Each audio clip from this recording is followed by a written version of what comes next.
Ed Sports Show, hosted by 216 Mike and EG Laflare. Also produced by Walt K Disney. This is a sports show with a college football focus that allows fans to join the discussion and create topics that they would like to talk about.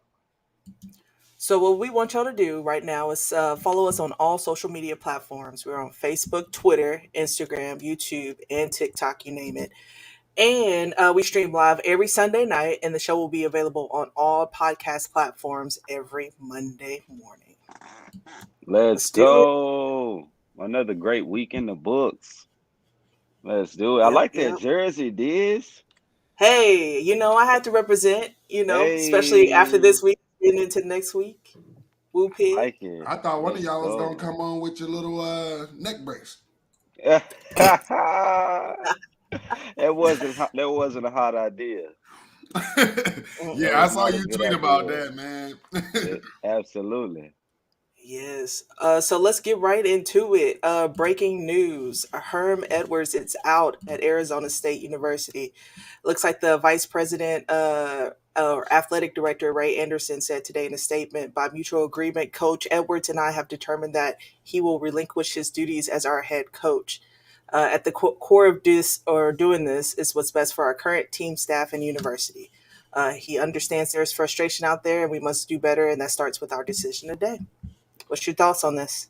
You go ahead, Mike. My thoughts on this is hilarious as heck. I believe they lost to Eastern Michigan, and so now you fire him after that. But you don't fire him when he was breaking all the recruiting rules, the recruiting during the Rona and everything, doing visits, having people come there when they weren't supposed to, violated all of these rules. You don't fire him for that. You fire him because he lost to Eastern Michigan. Mm. I think that's hilarious in itself. But I mean, hey, Jaden Daniels, he got his locker cleared out. I mean, I guess that, the way their locker room is, they're probably going to clear somebody else's locker room out, So, obviously that program had a culture issue. I believe one of their wide receivers left there and is playing for another team, doing great. So there's a culture issue at Arizona State. It needs to be rectified. I honestly believe for the Pac-12, they could have got, maybe Dan Lanning would have went to Arizona State, or, maybe they could have went and got the coach that went to Baylor or something like that. But right now, firing your coach, you don't know what coach you want out there. You're still going to have to, I guess, you're going to be scouting coaches now, seeing what coordinators are good and things like that. I don't like the decision to do it this early. Well, I must say this, man. I met Herm Edwards it's just 22. I met him about 10 years ago in 2012, man. He came to UCA and did an event. And he's just a world-class guy, man. He's a great human and just a good person all around. I feel like he can lead some men in a great direction. But with Arizona State, I just don't know what happened, man. And if you look across the board in college football right now, just if you watch all of college football, there's a lot of teams out there struggling with inferior opponents right now. There's a lot of schools who are struggling. And I just don't know if we could just cut a coach loose because he lost to a team that's from a smaller division, a smaller team. And it's just like A&M, they lost their game. If you watch the Arkansas game, Missouri State had the Razorbacks on edge. And Ole Miss played a tough game against someone who was from a lower division for a while. But across the nation, it's happening at a lot of schools. I feel like you getting rid of them too soon. I don't feel like now was the time to do it. I feel like you work through those kinks. It's not like Arizona State is a top 10 recruiting program. It's not like they're bringing in top tier athletes. But if someone can bring in great character athletes, I feel like it would be Herm Edwards. I feel like they jumped the gun on firing him. Yeah, and EG, I want to say you made a great point about, all of these other, smaller schools have been winning games, especially the Sun Belt Conference. They've really been taking care of business. But, I want to ask you guys this question. Do you think that Cincinnati getting to the playoffs gave these schools a little bit more umph, like a little bit more, hey, we should care about these bigger games and not go into them like, oh, we might lose it or anything like that? Because these boys are playing with an edge. And then also, I do think like the transfer portal is helping out a bit, but it's not like, these group of five schools are getting a whole team from the P5 level. That's not what's Right. happening, So I mean, there's guys who are recruited by them and been there for a few years, and that experience does help. But I mean, I've always been of the belief that no P5 school should ever struggle with a G5 school, But I mean, what's happening in college football, I kind of like it. I kind Right. of like And it. it's Oh yeah. to me, man, honestly, it's all about player evaluation. There's a lot of guys who feel like they wasn't recruited as high, and teams overlooked them, and they didn't have a chance at this school, so they go to this school. So it's all about what the coaches are evaluating right now. And you can bring in some great athletes. Like I said, when I watched that Cincinnati game, those guys are physical. They can play with SEC caliber athletes. They have athletes all over the field. I mean, guys were hurting the Arkansas Razorbacks players. I mean, they was coming up, laying the hat. It's all about player evaluation when it comes to the smaller schools. So I feel like that's your bread and butter. Evaluate the players, look into them, because even at Jacksonville State right now, Deion Sanders, man, he got some great athletes on his team. I watched a guy this week go up one hand for the top play. He went up one handed on someone. Now that's what they're doing in the NFL. So He it's all caught it with about the tip of the ball. He caught the with the tip tip, of like the like ball. Odell. So OBJ. it's all about player evaluation. The coach has to go in there and know what he's looking for, know what talent looks like. Oh yeah, I definitely think they can compete, and this time gives them, when they compete against these top Power Five schools, it gives them the time to shine on, national television, and also scouts. Other schools could be looking at them if they make great plays, and if they can compete against some of these, you know, uh, defensive ends or compete with the O line. Then hey, you might again, like you said, Mike, enter in the transfer portal. So, Not just that, but the NFL scouts are watching too. yep, Absolutely. Because they want to see how you same. play up against that. I mean, that's what I feel like helped Khalil Mack. It was when Buffalo was playing those schools that they should have been inferior against. I want to say actually when Khalil Mack was playing there, I want to say they played Ohio State, and we was like, who the hell is this dude coming off the edge just freaking getting to our QB? Like, who is this Yeah. guy? So it's definitely your time to shine. Especially for the NFL. Oh, and ASU, by the way, if you haven't heard, Scott Frost is available. Okay. So moving into week 3 week recap, we had some big matchups this week. Coming in at number 1, we had BYU taking on Oregon, which BYU failed to Oregon 20-41. Bo Nix had a career high of 5 touchdowns, and I think this is the second time he's thrown 5 touchdowns in a game. And it looks like the BYU defense could get the stops, even though they beat Baylor 2 weeks ago. And Oregon scored on their first 6 offensive drives. So it looks like Oregon, even though their first loss of the season, they're coming back strong.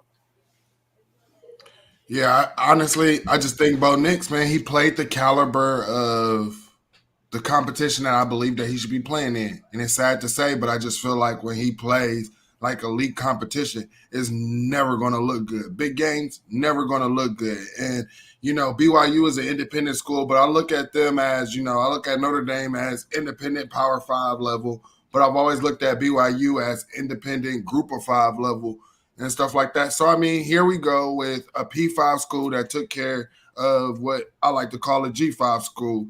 Um, it's supposed to happen.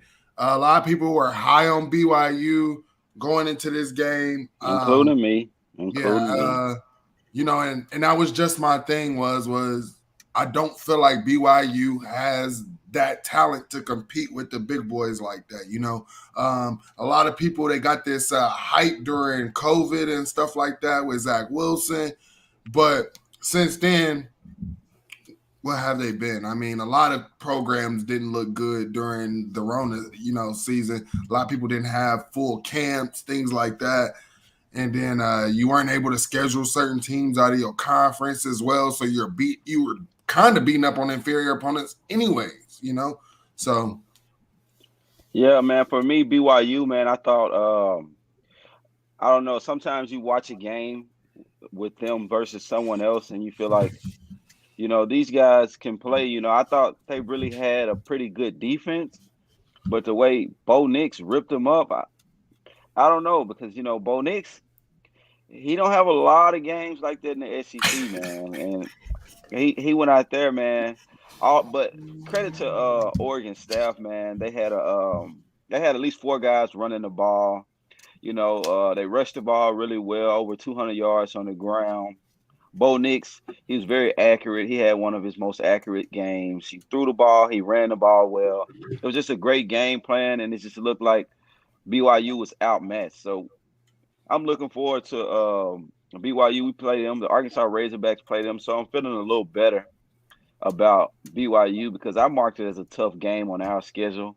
But seeing them go up against those Oregon athletes, it just look like they don't belong on the field exactly, with them. So exactly. Yep, that's one of the things they did say they were concerned about is that Arkansas matchup. So we'll see in a couple of weeks when they compete against them. And moving on to some SEC, we had Penn State dominate Auburn 41-12. ooh, It looks like Auburn's TJ Finley, QB, got benched in the game. mm, As For Penn State's QB Clifford, he was 14 to 19, 178 yards. Also had 15 yards with 6 carries and a touchdown. So, Mike, I know we talked a little bit about it before the show when it comes to the SEC, but go ahead, Mike. What you got to say? So last week I said Sean Clifford isn't going to have that whiteout. He's not going to have any of this. Everything is going to be opposite against him with another crowd yelling at him. And to be honest, man, Penn State said we'll take the crowd out the game. It's not going to be an SEC atmosphere. And honestly, it was just crazy. Penn State fans went wild. I seen Auburn fans tweeting talking about season ticket holders were selling their tickets to Penn State fans and stuff. So somehow Penn State went in, War Eagle and took over that stadium. I seen them chanting SEC in there. And man, this was crazy. I thought that this was going to be a close game. And like you said, Finley came out, they hurt him. He was grabbing at his shoulder a lot. The new quarterback came in, tried to bring a little bit of juice, but they thrashed that out. And then, I'm not going to lie, because I'm like, at the first beginning of the game, when I see Sean Clifford run, and I'm like, get down, boy. And then a guy went low, another guy smacked him high, and he fumbled the ball, bro. I was like, golly, bro. Like, I'm like, this is going to be a long game for Sean Clifford. And I really thought he was going to be under, oh my God, Drizzy Dad said, more like Wounded Eagle. Yes, I agree, bro. But I thought Sean Clifford should have been in concussion protocol after that, man. And even if he did have a concussion and finish that game, that's bad. Sorry, Auburn, man. Y'all got to do good. Your coach is not it. I mean, you could talk about he need a couple more years, but you should not get blown out like this, man. I mean, I was told we didn't have no teams in the Big Ten. hey, man, credit to Penn State, man. They came out there and just looked like the better team, man. For about to halftime, I think the score was 14-6 because I was watching them before I tuned into another game because it eventually got out of hand. But credit to Penn State, they were able to run the ball like they wasn't even playing an SEC school. They ran it down their throats. They just ran the ball. I mean, one guy averaged 12 yards a carry. Singleton, he looks like a great running back. That's And baby Saquon. right, and he looked great out there, man. He was Mr. Football in state, I think I heard him say, and Penn State just on all cylinders hit on everything, man. The guys just look better. The defense looked great. I'm not a big fan of Auburn's quarterback, to be honest, the Finley guy, but Penn State, man, they just had the answer for everything. I don't think I saw Auburn score a single touchdown. They might have scored one in the third quarter, but I was done watching by that time. But Right. Credit Yeah. credit to Penn State, man. They were able to run all over those guys. The run game was key.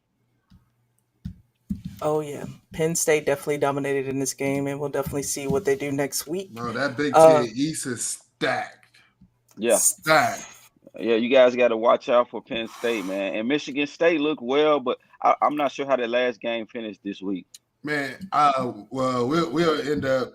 That's an I'm actual good s- segue to it, Right, EG. right, Speaking of right. Michigan Yeah, State, yep. but Woo. like you said about Michigan State, honestly, their issues, and I'm watching the game, and it was so sad because the way that they were really losing that game was their secondary was just dropping the ball, bro. Like their secondary was terrible. And then I'm looking at the TV and I'm like, why is Garrett Wilson coming across the screen? Like, because I had multiple games on I'm watching. Why is Garrett Wilson coming across the screen? They're showing old highlights of that secondary getting torched last year by Ohio State.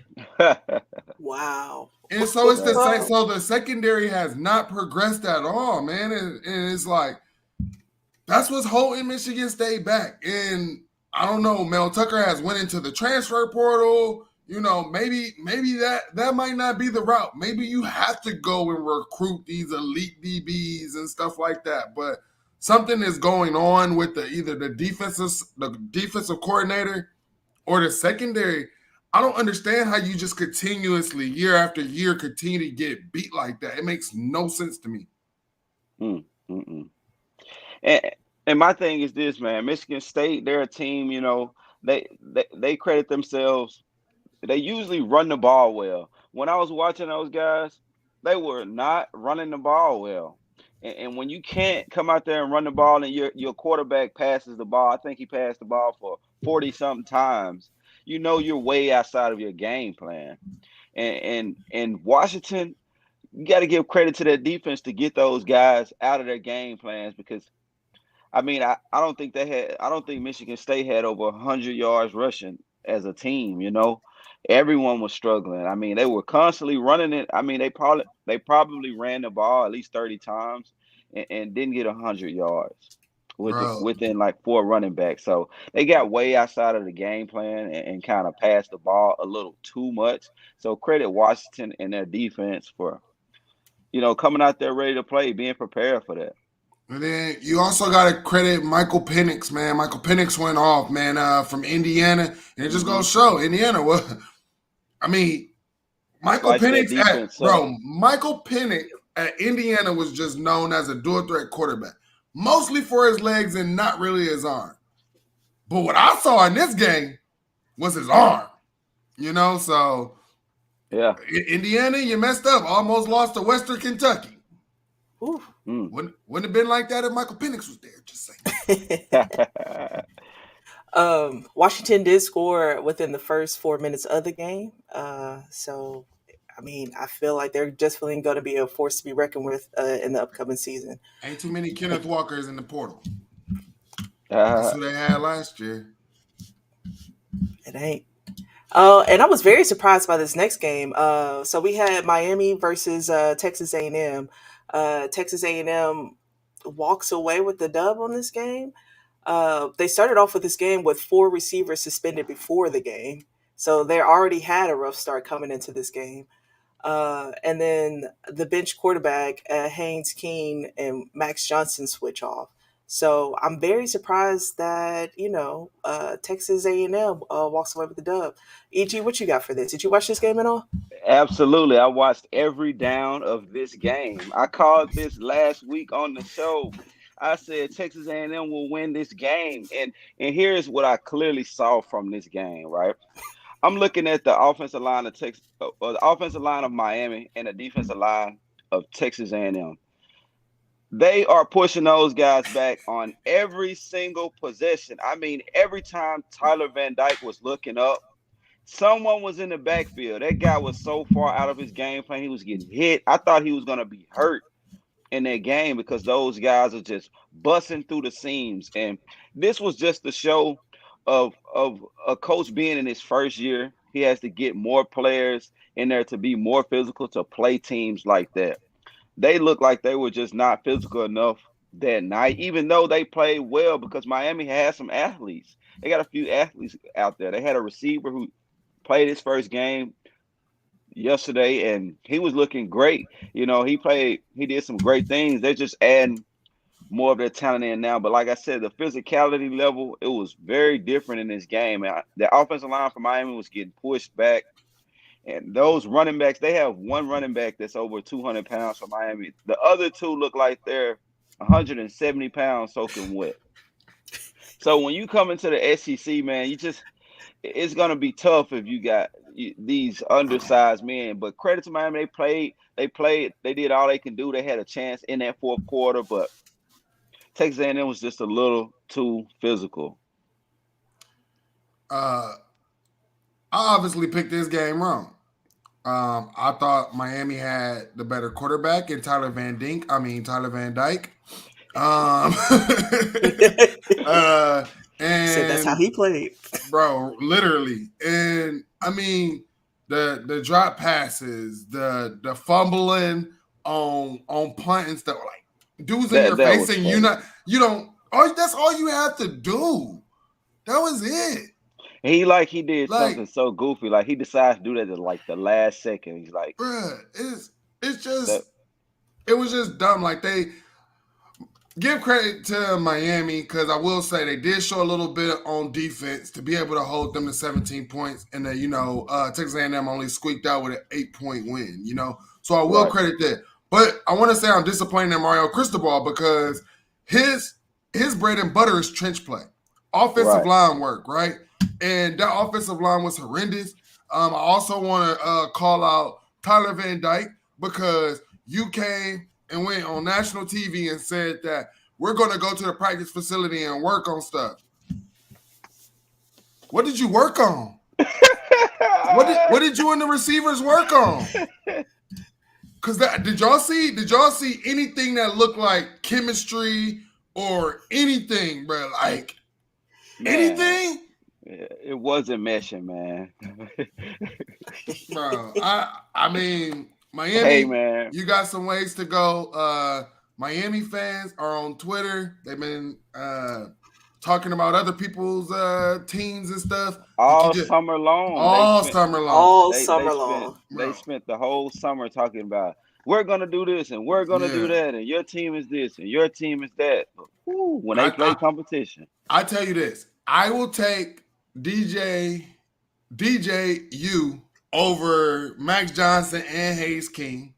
I mm, know Clemson has a better defense than Texas A&M as well. So that 12-0 that they was thinking, that 11-1, I don't think that that's going to happen now. no sir, no It's sir. looking more like 9-3 or 8-4 now. Absolutely, I agree with that. And man, credit Texas A&M, man. They pulled their quarterback and they started Max Johnson. Max Johnson is from right down the street from where I'm located. He's from Oconee County.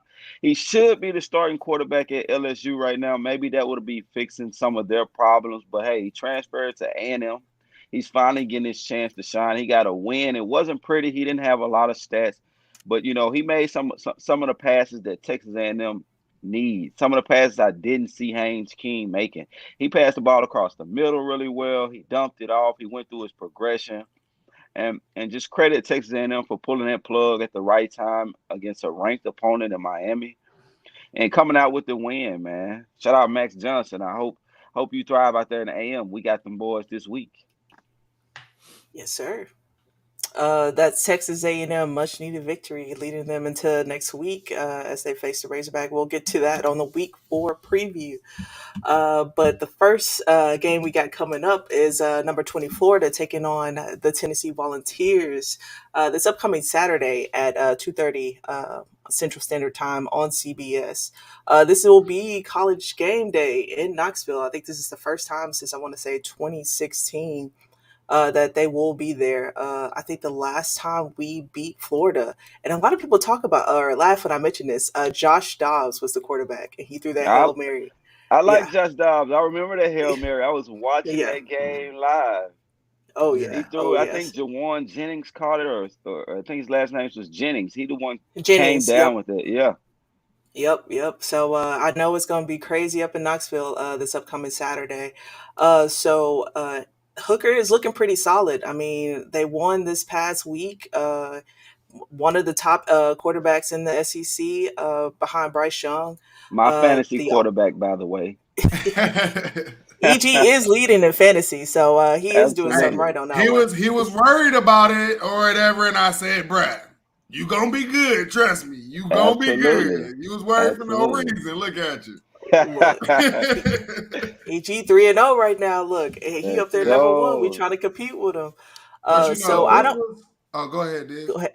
Oh no, go ahead, Mike. Go ahead. So I like to go because the way college football is now, man, is quarterbacks, and we obviously saw Miami fans said that Tyler Van Dyke was this Heisman caliber quarterback. Not happy he messed his Heisman moment up. This is going to I be agree. a Heisman moment for Hooker. And then when you're talking about Anthony Richardson, right?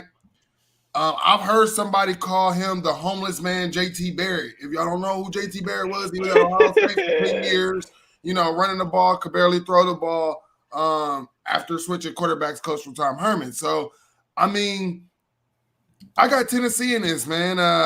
They're able to make plays. It's going to be at Tennessee, I believe, as well. So that also gives them, and Tennessee is rowdy, man. Florida come in with that BS, they will start throwing, toilet tissue That's paper. a big They will stadium throw, now. bro, they A will throw huge anything stadium. they can get their hands on, Florida. So I'm not sure if this young Anthony Richardson, who's already going through stuff, if you think that this has not affected him mentally, you're wrong. And then to go into a hostile environment, give me Tennessee up big, man. But I will say this: the game is on CBS. If you're going to watch it, just watch the game on mute. I do not like these CBS commentators. I'm not looking forward to CBS calling Big Ten games. They are trash. They don't know Yeah. people's names. They don't know nothing. They're You just trash, have to read bro. the paper the right way. But man, I'm agreeing with you, Mike. I got Tennessee in this one, man. Florida, man, they just Anthony Richardson, I'm not sold on what he can do. I'm not sold on how accurate he could be in a big time game. He had me fooled that week he played Utah, but I feel like there was a difference in athletes on the field that day, and that was the confusion. But when you line up with Tennessee doesn't have a great defense, but Tennessee, their offense is gonna score points. Those boys can put up points. That they clearly showed that. And Hooker, man, he's gonna pass the ball. He's got a great wide receiver core. All of his wide receivers are from the 6'3" to the 6'4" range. They're big. They're athletic.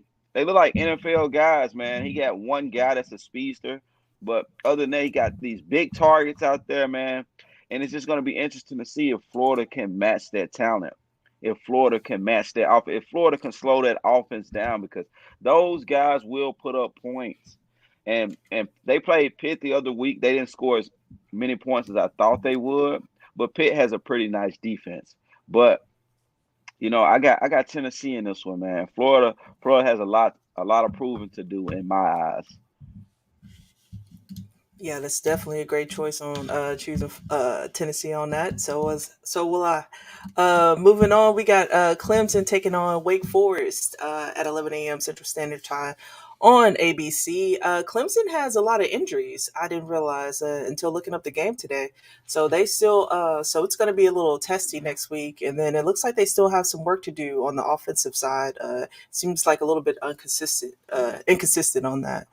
Mike, what you got on this? I first want to start off by lifting the family of Brian Brees up in prayers. He lost his sister who lost her battle to cancer. I guess the only silver lining is she doesn't have to suffer anymore.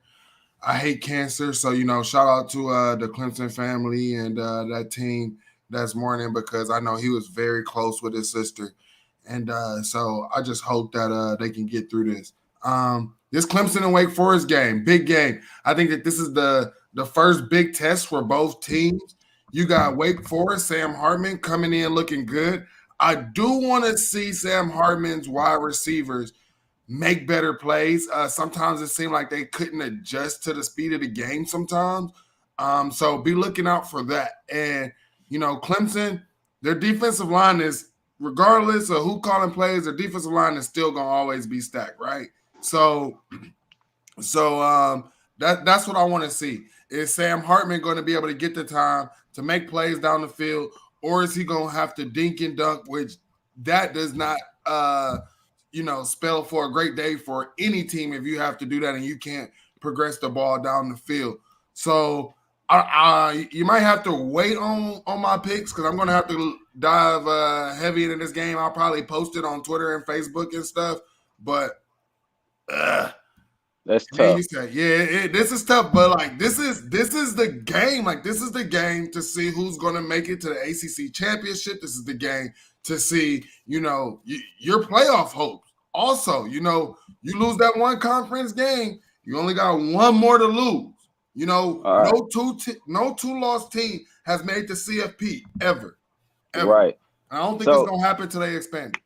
So I feel like the key to this game will be, all right, so Clemson's defense is in the top tier of the ACC, and they will get some stops, but Wake Forest will have to be able to run the ball. Last week when I watched about 2 quarters of the game against Liberty. They played at Liberty, and Wake Forest could not run the ball. Hartman is a great quarterback. He just have to pass the ball way too much. If they can establish the run game against Clemson, maybe they can maintain and take some of that clock away and hang with those guys, man, because you can't just pass the ball all game. They eventually gave up 36 points to Liberty. They won their game last week by 1 point. And Hartman is passing the ball all over the field. He's a good quarterback. If Clemson defense is off, he'll pick them apart. But also on Clemson's side, will they get their offense going? Mm-hmm. Will their offense roll this week? Because I feel like it'll be a tough game. I feel like it'll be a close scoring game. But if I had to pick, I would go with Clemson in this one, man, just because Wake Forest defense is just it's not great right now. It's not great right now. I agree with that. Good pick. They said Sam Hartman is one of the top QBs in the ACC, so we'll see next week what happens. This was only his second game back, too, guys. He was he had back from an injury. Right. Yeah. Right. Yep. So. Right. And then the final week 4 preview, we got the Razorbacks taking on the Aggies. Number 10 Arkansas takes on 23 Texas A&M, 6 p.m. Central Standard Time on ESPN. The Razorbacks, they did struggle this past week against Missouri State, but can we just blame that on Petrino? And then also, are the Aggies repping up for SEC play after they did beat Miami? EG? I'll start this one off, man. Shout out to Petrino, man. Still a great offensive mind. He can still pick you apart. I would never disrespect Petrino. I saw people on Twitter talking about wearing neck braces. I was so against that. I feel like we should respect Petrino because he did some great things. The last time we were on an elite level, Petrino was our coach. We were number 3 in the country behind him. And I know what he can do on the offensive end. If you give him just a little talent, he could maximize it. But also, Texas A&M struggled and lost to Appalachian State. And I wanted to make fun of those guys for that, but I have to recant on that because a lot of teams are struggling with lower competition, and now I still don't know the identity of Texas A&M. They have a new quarterback in there right now, Max Johnson, and I feel like the matchup is going to be a tough one. I can't say, we're going to beat A&M. I feel good about our chances, but the way Texas A&M look physical against Miami, they're still a pretty decent football team.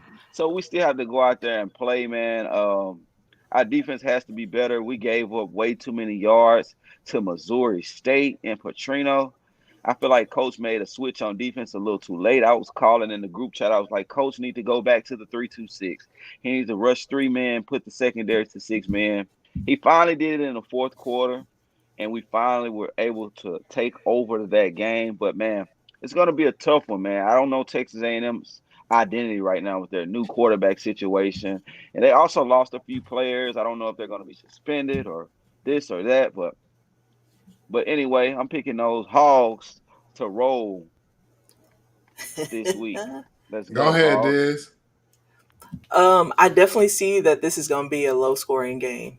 Considering what Texas A&M defense has done on the past couple of games, I feel like it might be a low scoring game. But KJ Jefferson, I mean, he is a top one in the SEC, so I feel like he can produce, and I think this classic is going to be pretty nice. So I'm definitely ready to see what's going to happen. I hope the Razorbacks do walk away with a dub and bring it home. So, Mike. Yeah, man. Go. Just speaking of the previous game, what Arkansas fans need to be hoping for is that this team played down to the level of their competition, right? Before going into SEC play. That's not what you wanted to show into SEC play. Maybe it was that Arkansas knew that they could win the game and they didn't show much on defense because they don't want to show Texas A&M, or they don't want to show too much on offense and was still able to pull out and win the game and stuff like that. That all could be possible. But like I said, man, I just believe that, these P5 schools should definitely be taking care of business against these G5 schools, especially teams like Missouri State. My wife, she's an Arkansas fan. She was saying, hey, this is a big game for us and all of this stuff. And I said, look, this is a big game for your fans, but your coaching staff, them players have no vested interest in Bobby Petrino at all. So they should go out there and take care of business, right? We didn't see that. I'm still going to ride. I've been since the offseason. I've been picking Arkansas against Texas A&M because I like KJ Jefferson. I just feel like he got that dog in him. I feel like I can trust him more. Even Max Johnson. I mean, Max Johnson is still going to have to show me something before I pick him and Max Johnson is a quarterback that Arkansas has seen before in last year, right? So he's still going to have to show me something. This is going to be in Jerry's world. People be looking out because I'm going to be down there at Jerry's world, tailgate with the people, with the fans. We're going to discuss, and I will hope y'all are there because I want to discuss with y'all too. Right before y'all go into that stadium, we want to talk to you. How you feel about the game? How you feel about Jimbo? And I tell you, man, Jimbo was coaching for his life his last game. Honestly, The fan base was ready to turn against. If he had lost that game at home, whew. I mean, I know his buyout is ridiculous, but the fan base would have turned down on him, bro. You basically spending all this millions and millions on your recruiting class and everything. People want to see a return investment, right? But do you get rid of a guy like Jimbo? Do you get rid of him after bringing in a recruiting class like that? Do you think that would be? Yes, and I'll tell you why. Actually, you could tell me why. Tell me one quarterback that Jimbo has developed. Jameis Winston. No, he did not develop Jameis Winston, bro. Yes, he coached Jameis Winston, but he didn't develop him. If you actually go and talk to some people who was on that Florida State team or whatever, they will tell you, Jameis Winston, they was telling him to run the ball. He was calling audibles to throw them up. He went completely against with Jimbo. If anything, Jimbo owes him a part of that $100 million salary because since Jameis, Jimbo hasn't put out no quarterbacks. Offense been looking like poo. And then also, what we're seeing is back then when in 2013, that style of offense could win a national championship. It can't now. Right. So now Jimbo, also you don't know how to adapt to where college football is going. So, yeah, you got them players in. I'm thankful that you got them players in. Now, let me get a real coach to coach them up and be doing what we're supposed to do. There is no reason you're paying a head coach. Like, he was getting paid more than Nick Saban at a time. Right. You don't pay nobody that much money to go 8-4. Absolutely. 8-4? You're supposed to, like, people been talking about Texas A&M when you talk about the SEC West, the best division in college football. And Texas A&M, excuse my French, but they shit the bed on that because in the SEC West, what Texas A&M and Arkansas are fighting for the number 2 spot. Yeah. Yeah, Yep. and right now you giving it to Arkansas, but Right. they're supposed to be a big 3. Yeah. So Yeah, man. I get rid of Jimbo. Yeah, it's worth it. It's worth Yeah. it. Hey, man, I'm hoping we can pull out that win, man. I'm hoping we can do it in Jerry World, man. We need that because we struggled last week. The fan base was ready to give up on us for a second in the middle of the game. Everyone was just, "Oh, it's over, it's over." My phone was blowing up. They wanted me to join spaces. I said no to everything. I'm in here they watching wanted, every. They were just calling for you, bro. bro. They was calling. They said, "Where's EG at? Get Hey, him over man, here now." I I said, can't do it. Hey, man, I can't do it. I'm over here so frustrated. I might say something out of line if I got on there. So bro, I had to calm down, bro, because I was cussing everyone out that was texting me, man. I yeah. was in a group chat saying, "Yo, this and this." People were saying it's over. I'm like, bro, stop fucking giving up, or excuse my language, but stop giving up, man. We still have a chance. I think Browse do that thing where he hides his hand. He don't want the next week's opponent to see the game plan because he'll do that. Like last year, we played a Rice team, and it was like it was a slow start. We didn't see everything. Then he played Texas the next week, the following week, and we blow the chart up. You know, we blow the scoreboard up. We go crazy. I, he said we better win next week. I've been talking too much. Hey man, my team is 3-0. All My right. team is 3-0. I'm staying confident. I'm staying riding for my boys. Go Hogs. Woo Pig. We cutting the jukebox on this week. What do you mean? Let's go. Let's go. So let's say Arkansas rolls in, Texas A&M wins or whatever, right? Because I think Texas A&M is going to stay in the rankings after they just beat a ranked opponent in Miami, right? So where do you think Arkansas should be ranked if they get a W against Texas A&M? Well, right now we number 10 with the win this week. I think we don't move much. But if we beat Texas A&M, I mean, let's just get closer to that top 5. And what you do when you see the SEC anyway, they like for teams to jump when they play a team like Alabama or Georgia. So I feel like they'll give us a good ranking. We'll be 4-0 after we won the Texas A&M game, and we got Bama the following week. So Mm-hmm. for that game to look good, for game day to come there, or whatever the decision is going to be, it's going to look great to go ahead and give us that ranking. We'll be at number 7. You know, when we played Georgia last year, I think we were number 7 then. So I think we'll get around the 7 mark, and it'll look really great. Number 2 against number 7. It'll be a great game played in Fayetteville. Hey, Bama, watch out. Uh-oh. Watch out. Uh-oh. Uh-oh. So I got Hey. a question. I got a question for you. Ranking SEC. So Georgia 1, Alabama 2, Florida or Tennessee, or I'm sorry, Tennessee or Arkansas number 3. I got I Mm. got I got I, Arkansas, I will man. put Arkansas at 3 for now.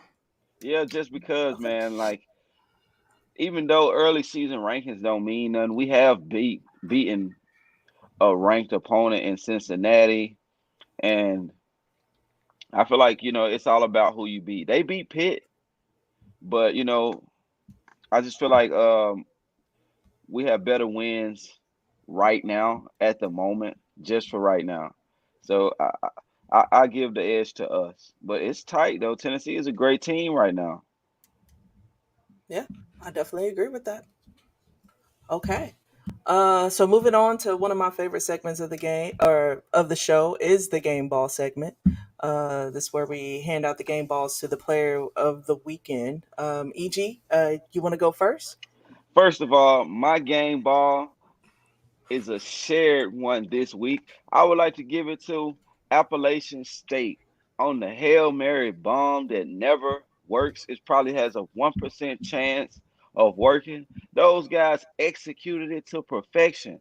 One guy tipped the ball, one guy caught the ball, and they put the fence up and let the guy run right in the end zone. What a spectacular way to win a game. So I got to give it to Appalachian State and credit those guys for showing up right after they beat A&M because I was gonna say those guys are fluke for losing to Troy. I thought they were a pretty good team, but they bounced back. They got the Hail Mary play. So my game ball goes to that whole team, man, for never giving up, for executing that Hail Mary to perfection. There you go. Go Okay. ahead, Diz. All right. So I would give my game ball, I think, to the football teams at Oklahoma, Oklahoma State, and the Sooners. The Sooners went in and did what they needed to be done against Nebraska. I know Mm. people were saying that Nebraska would bounce back, come together after the Scott Frost fired, but you can tell that definitely didn't happen. They do have some improvement to pull. To do. And then Spencer Sanders from Oklahoma State Cowboys. I mean, he's doing work out there. I know they're keeping him hush hush, but I'm looking to see what he can do this season, and especially when he gets into conference play. He has, I think he's completing about 60 to 50% of his throws. So I'm really looking forward to watching him a little bit more this upcoming season. Mike. Yeah, I gotta give my game ball has to go to Michael Penix Jr. You know what I've been seeing from him, and also I want to give him a shout out, man, because this guy has battled through injuries after injuries after injuries, and like I was saying, at Indiana, they used him as a dual threat quarterback. I saw this guy stand in the pocket, deliver some shots, deliver some balls downfield, and actually making Washington look like a team that can actually compete in the Pac-12, man. So shout out to Michael Penix Jr. He went 24 for 90. 24 for 40, 397 yards and 4 touchdowns with a QBR of like 91. So I mean, he wasn't bad on the day. He didn't throw any interceptions at all. So I think that there's going to be, more to come, man. I think Indiana really missed out. I want to say that they kind of did the same thing as Wisconsin, allowing Jack Cohn to leave and then go to Notre Dame, and then you're with a quarterback who can't even get you to the Big Ten championship and things like that. So with that being said, man, Michael Penix Jr., you deserve all your flowers, man. Game ball, Fans Edge game ball, go to you, bro. Hey, way to pass the ball and not just be looked at as a runner. You hear me, Yeah. Anthony Richardson? But anyway, way to Hey, pass that boy. ball, man. Hey, man. Hey, watch out. He might have some completion this week. That's what Tennessee fans are afraid of. Bro, It he could is turn the a corner this week. running back and playing quarterback. These Florida fans told me that this offseason he went and worked with a QB coach. We'll fire that QB coach. Because there's something like it's either the staff or the guy he worked with in the offseason, but he can't make reads. Like it's basically like the coaching staff has to make the read for him. He doesn't know how to go through progressions at all. And I honestly don't believe that that's something that can be taught. He gets happy feet. And I'll tell you this, you said that it was a talent gap between the Utah game, but honestly, I think that it was the defensive coordinator of Utah's fault. Kentucky, what did they do? Contain and keep him in the pocket, right? Right. And then if he tried to go up the middle, he'd have got smacked by one of the linebackers, right? So you kept him contained. And Utah didn't do that at all. I could have caught that game on defense, bro, myself. And, I mean, everybody else knows. You keep him contained, try to make him be a quarterback, they're going to lose the game. So Yeah. as long as Tennessee can do that, which I believe they can, sorry, Florida, it's going to be a long season for y'all. And it's just crazy how y'all went from like having 10 wins to, 6-7, 7-6 or something like that? Hey, man, those guys are talking smack to me in the space too. Some Florida guys. Yeah, and, man. And my guy quoted and said, "Hey, Florida, just take those 5-6 wins and go on." And it's looking like that this year. EG, just tell them hold your coffee, bro. Hey, hold my coffee, man. Because my Razorbacks, hey, we gonna get our wins. We got a quarterback. EG, this is what you do to fan bases like Miami and Florida. You tell them, hey, man, go hop in your time machine and go enjoy your 05, 06 year. Miami, go hop in your time machine and go check out your 2001 year. You know you Or don't want to early see 2000. 2002. You don't want to see 2002. You don't want to see how that ended. But yeah, all that other stuff, go check And they that hang out. on Yeah, to that. They hang on to that. bro, They they hang whenever on to that. people's clown, Yeah. whenever people is clowning us about we haven't did anything recently, and I'm like, sure, we don't have a title, But and they're they don't talking about a either. title from early 2000s and 2005 Tebow days. Like, come When, on, Tebow. man. Yeah. when they still had diapers on.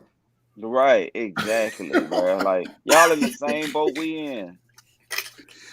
Bro, people are Uh, funny, man. But hey, man, I've already seen it. Florida fans, like, this is what I've been asking. I've been asking SEC fans. I said, I need to know which team you're going to root for.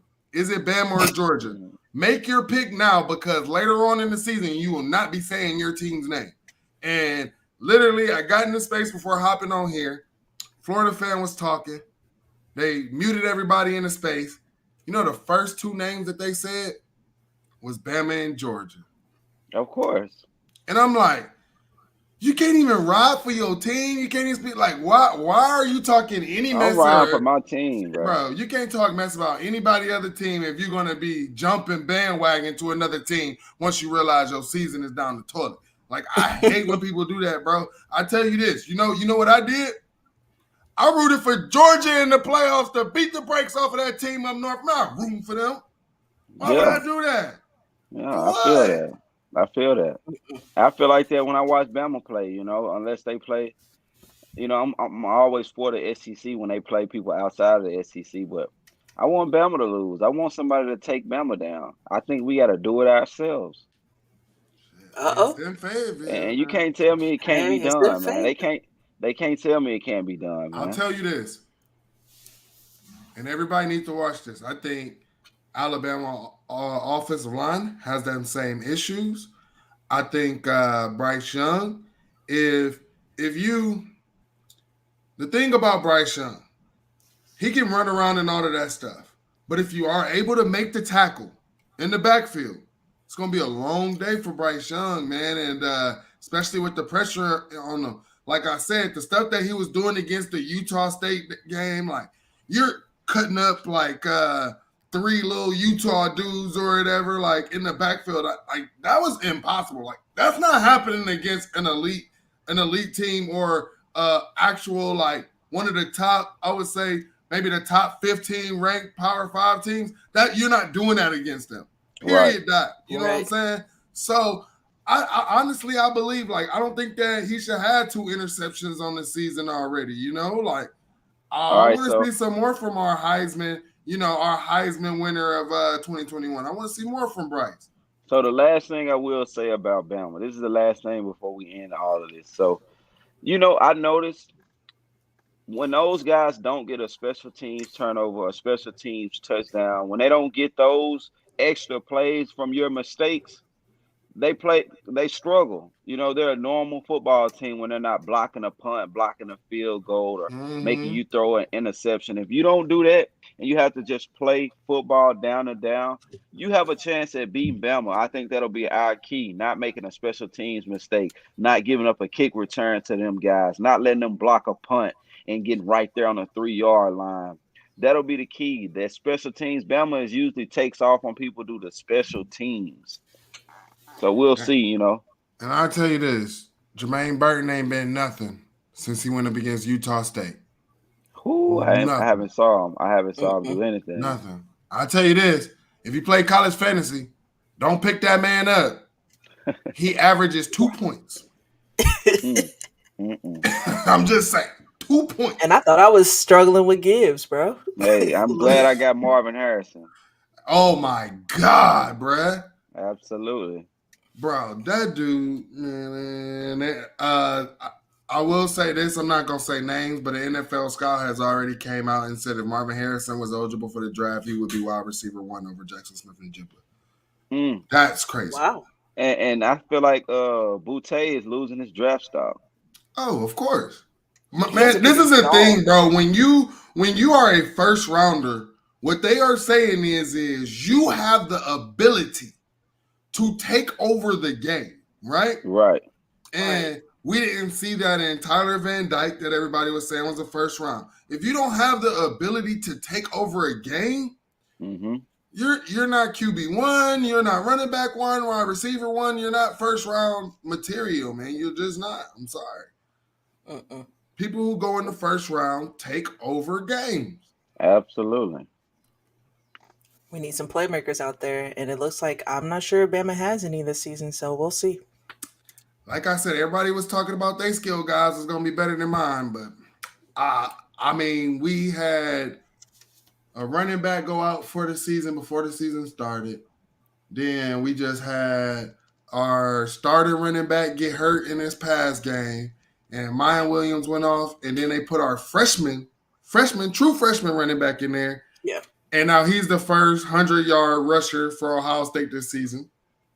He went off. And then I don't know. Y'all got to go watch this in the fourth quarter, last few minutes, when the backup walk-on running back comes in. Because this man should have been tackled in the backfield. And then we like, oh, he about to get tackled, whoop-de-whoop. And this man breaks out. And then he breaks like two more other tackles. Like, and these tackles that I'm talking about, he breaking aren't just like arm tackles or anything. Like, this is the whole team trying to jump on this dude, bro. And he just kept breaking down and score. Y'all got to watch the clip. I'll send y'all the clip. It was crazy. Nice. Overall, great week, man. Great week of football. Some identities are revealing themselves. We're starting to see what's going on. Let's go. Mike, what you say? Conference What's the best thing play. about going 3-0? A chance to go 4-0. Let's go. Let's go. All right. Well, I want to thank everybody for tuning in this week to the Fans Edge. Make sure you follow us on all social media platforms, as well as YouTube. And then, if you did happen to miss parts of tonight's show, you can catch us tomorrow on all podcast platforms to catch bits and pieces of the show. And we'll be coming out this week with different clips of the show highlights. So make sure you comment, share, retweet, like, do whatever. And with that, Hold on, Diz. the fans. What we're about to start doing, what I need y'all to do, follow on Twitter. Make sure you follow on Facebook, because what we're doing at the end of the show, the link will go up. This link right here, when this link goes up, we want you to click this StreamYard link. This will allow you to come on live with us so that we can have the debates, the football topics. This is a show created for you guys, by you guys. You know, make sure y'all click that link and y'all come and have a friendly debate. Or if you just don't want to debate and you want to just talk about a topic, and it doesn't even have to be college football. Whatever you want to talk about, we are here to talk about. This is a platform for everyone. Let's go. We can talk about those Ohio State receivers in the NFL right now if you want to. Because I saw Garrett Wilson today. Boy, he had himself a day for my fantasy guys. Noah Brown as well, man. Hey. All right. With anything else? Oh, by the way, congratulations to the WNBA Aces for winning this year's WNBA Finals. So shout out to them beating Connecticut today. All right. But with that being said, we are out.